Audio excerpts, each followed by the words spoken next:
Morpheus says it. Most people's minds are not ready to be freed. Most people are so dependent on the system that they'll fight to defend it. Their minds are not ready to be freed. I was walking to college with a couple of my friends, and a Ferrari drove past. And I said, bro, you see that? And he goes, yeah, what about it? I said, doesn't that piss you off? I must be about 16. He goes, why?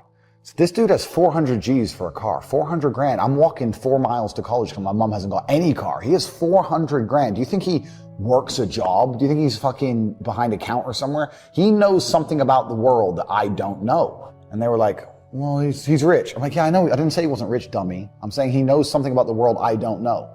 And I was intrigued, and it angered me. I couldn't sleep for weeks. I was pissed off. Every time I saw somebody with genuine money, I understood that everything I was being told and taught and they were trying to make me believe just simply wasn't true. I was like, this is bullshit. None of these people are getting these things by following the path that the system is trying to make me follow. The average people come to me and say, what do I do? I'm just the average guy. And my only answer is stop being the average guy. It's my only answer. You can't just be the average guy anymore. The idea from the 1950s that you can just be the normal, average, law-abiding, hard-working citizen and you'll have a good life is gone. Any man out here who goes, I'm just going to work hard, do my bit, and obey the laws, and I'll have a good life. No, you won't. No, you will not. Just doing your job is never going to make you rich because you're just going to be taxed into infinity and you're going to stay broke. A lot of the things people are told about how to make money was accurate, but it's no longer accurate. I knew there had to be another way. I knew that just working for money was a paradigm that wasn't true. So I'd say this another thing. I say to people who ask me, they go, Andrew, how do I get rich? The number one habit that people need to adopt, and this is a habit I had for a very long time, and I've actually recently cleared it from my brain because I've reached a point where peace of mind is worth more than money. But every single time money is spent, you need to identify how your money was taken from you. And I say taken because money can't be made. Money is taken. Because the only people who can make money are the government. So if you're a government, you can make money. You can print it from thin air or a bank. But if you're a person, you're not making money. You're convincing other people to give it to you. You're taking money from others. So every single time you spend money on anything, you need to identify how it was taken from you. When you go and buy a coffee, don't just go buy the coffee and sit down. Sit and say, why did I buy this coffee? Okay, I really want coffee. Yeah. But then why did I go into this store and not that store? Is it better advertising? Does it have less of a line? Do they have seating? How did they convince me to come in here? How much did this coffee cost? 6 quid. What's the profit margin on that? Probably £5.50, £5.80, probably by the time the cup probably costs more than the coffee. The coffee is just water. How did they convince me to spend £6 in this place? And when you sit there and analyze it, you all start to learn little lessons about business. You'll learn about the importance of the signage. You'll learn about the importance of there being no queue. Yeah. So that if you ever run a business, I say with my business, my people all the time, faster. All the time, quicker. Yeah. Like I have a couple businesses that are physical. I'm like, I don't want to see a line. I don't want it to see empty because it looks bad. So when there's lines, you work fast. When we're down to 1 or 2 people, you take your time and you talk to the customer. Right. You keep it so there's like always one person at the thing. Like manage the line. Like people don't think about this stuff. No one's going to sit and wait in a long ass queue. Maybe some idiots will, but people like me won't. We've got shit to do, right? My time's worth money. I'm not going to stand and wait in a line. So you have to identify how your money is taken from you. If you start doing that with every single time you spend anything ever, you're going to start to identify business opportunities, and you're going to sit there and you're going to have coffee and you're going to go, you know what? They could have sold cake and they didn't. Could I outcompete this place? Let's imagine I had the money to start a coffee shop right next door. How would I outcompete them? Well, I'd have cake because they don't have cake. Also, most people in here are businessmen. And the guy serving some dude. No, we need a cute waitress. His ass is fired. We need a chick. People don't even think about this stuff. They don't use their brain ever. They don't ever look around and realize how they're spending their money. They don't look around and look at which businesses are successful. They don't look around and pay attention to anything. They don't look at the world and all the things that are happening and how it can benefit them. None of it. They don't look at any of it. Identify the reason why you don't have as much money as you want so far, and there's one of 3 reasons. You are either lazy, stupid, or arrogant. There's the only 3 reasons anyone's. Lazy is actually quite a small contingent, because I think a lot of people get out here and they work very hard to a degree. Like even if you're a trash man, that's still work. You're working hard, you're just not making any money. And also I think if you could show somebody how to make money, a lot of people would do it. I don't think they're that lazy. If you say, look, press this button for money, they're not gonna go, no, I can't be bothered. They're gonna go, all right, okay. They're just lazy to find out how, perhaps. Yeah. But once they know how, they'll do it. Stupid, I think, is also a very small percentage. I think that stupid is a small percentage because I don't think that IQ, in fact, it's been proven, IQ has nothing to do with how successful you are. Very smart people are broke, very dumb people are rich. So I don't think that stupid is the reason people aren't rich. The reason 98% of people aren't rich is because they're arrogant. They're brutally arrogant. And I say that because you will stand up and say, I'm gonna do an event and I'm gonna teach you how to make money from real estate. And people will look at you with all your success and go, what does he know? Fuck him. Not worth my time. You're the millionaire, they ain't. I'll sit here and say, I'll give you free tips on how to make money online. $100 millions, go to compilation.com, sign up, get a free email newsletter. Yeah, you know, I saw him on TikTok, he's full of shit. How arrogant, genuinely arrogant in your soul must you be as an individual to look at people who are massively successful with all the credentials and all the proof for all the things they talk about and believe for some reason you're too good to listen to them. Yeah. That's just arrogance.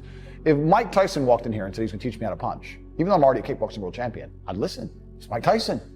If Beethoven walked in, be resurrected, and walked in and said he's gonna teach me piano, I'd listen. Yeah. But if I sit there and say, look, this is how you make money, there's a large contingent of people out here who go, yeah, but you know what, Tate, I don't like him. I didn't ask you to like me. I'm telling you how to make money. Yeah. Like, they're just arrogant. People are brutally arrogant, and it holds them back. They refuse to fucking learn or listen to anything. And they're dummies. A bunch of fucking dummies. And arrogance is the reason 98% of people don't have any money. That's why. They're just fucking arrogant and stupid. I don't want to be a negative person, because I'm not. But to a degree, I think the universe is very giving. And I've yet to experience in my 36 years a man or a woman who genuinely tries their very best and genuinely dedicates themselves to something and is genuinely motivated to make sure they're the best version of themselves, who doesn't get what they want. Yeah. I've never seen it. I've never seen someone go, I spend all of my time doing what I'm supposed to do. I do not waste any of my time. I dedicate myself. I'm good to people. I'm honest. I'm hardworking. I'm there on time. Every time I've got a meeting, I've got a firm handshake. I don't snake anybody. God likes me. I work hard. I'm not an evil person, and I work really, really hard. Who doesn't have everything they want? Everyone can have anything they want. I really believe the universe will give anyone anything they want if they actually fucking want it.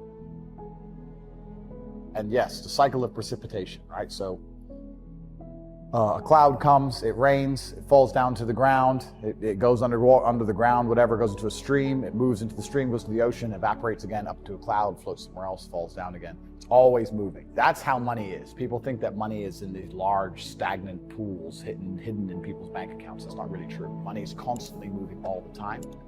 And if you can find a way to get in between it and stand in the right place at the right time, you're gonna get wet. Just even being around people with money, it's just a good place to be.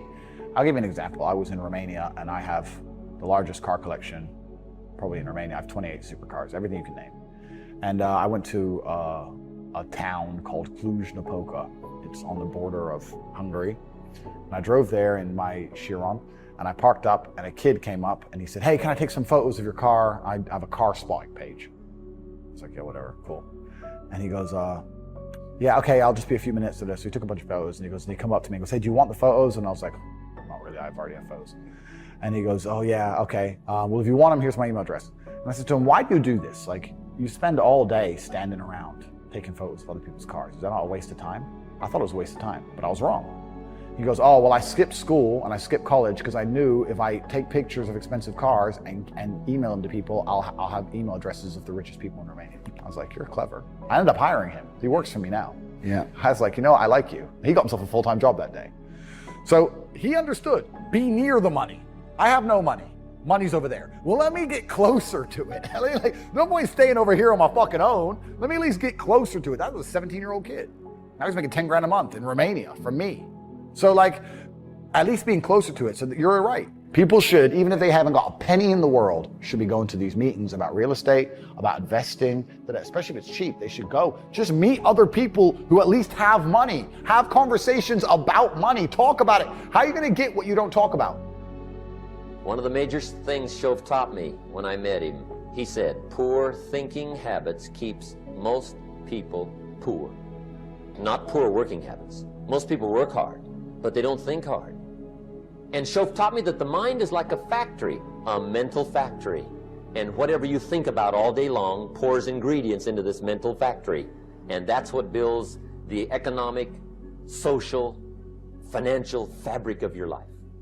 He quoted me a Bible phrase that says, "As you think, so you become." How awesome. When he talked about poor thinking habits, he had me. I used to start the day reading the morning newspaper. I mean, you can believe that or not. I'd get a cup of coffee and read the paper. I'd load up on wars and riots and murders and stabbings and killings and bank robberies and muggings and car wrecks and tragedies. I'd even read the back pages. I seem to like that stuff for some weird reason. I'd load up on all that, and then I'd start the day. You can imagine the kind of days I used to have. You walk around on your financial knees. They call you economic peewee. The guy says, "I want to be a great leader." Wonderful. The first thing we do is follow him to his house. When we get there, we walk in and check his library, number one. Somebody says, "Well, why check his library?" The reason is because what a man reads pours massive ingredients into his mental factory, and the fabric of his life is built from those ingredients. You would not believe what some people have got in their house to read. You would not believe.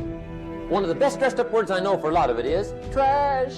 Can you imagine dumping a barrel of trash into this mental factory every day and coming out with a rich, dynamic, positive life? It can't be done. You might as well try making a cake with cement. The kids back in Danbury, Connecticut, they're asking me questions one day. I'm talking to the kids. Kids got good questions these days. One of them said to me, "Mr. Rohn, how do you build the good life?" I said, "It's simple. It's not easy, but it's simple. Here's how you build anything. Select the right ingredients, keep out the wrong ingredients, and it starts with thought. Everything starts with thought. So you must be wise and careful what you think about, because that starts everything. You got to be wise and careful." I asked the kids, what would happen if somebody dropped sugar in my coffee? They said, "Well, you'd be okay." I said, "What if somebody dropped strychnine in my coffee?" They said, "Well, you'd be dead." I said, "Correct. Lesson one. Life is both sugar and strychnine. You gotta be careful." I said, "What if my worst enemy drops in the sugar?" They said, "Well, you'd be okay." I said, "What if my best friend, even by accident, drops in the strychnine?" They said, "Well, you'd be dead." I said, "Correct. Lesson two, watch your coffee." You got to be careful. See, it doesn't matter who hands you the bad stuff. It doesn't matter where you get the bad stuff. It'll still do its damage on your bank account, wherever you get it. Mr. Schoaf gave me one of the greatest phrases when I first met him, when he said, "Jim, every day stand guard at the door of your mind." How important. Stand guard at the door of your mind. And you decide what goes into your mental factory. Don't let anybody just dump anything they want to in your mental factory, because you've got to live with the result.